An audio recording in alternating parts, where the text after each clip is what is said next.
Eller Sümfonieti äge laulupeoproov.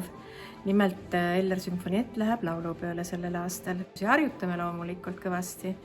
Ja ettekandele tulevad siis Elleri Koit, mis on kõige raskem, see sümfooniline poeem, mida nad praegu just siin kuulsite.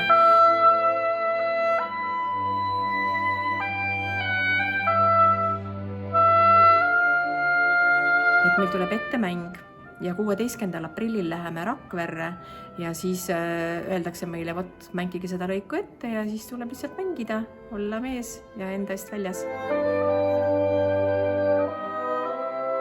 Dirigent on meil Võrust, külalisdirigent Jaan Randvere, et meil on väga hea meel, et ta ikka sai meil appi tulla.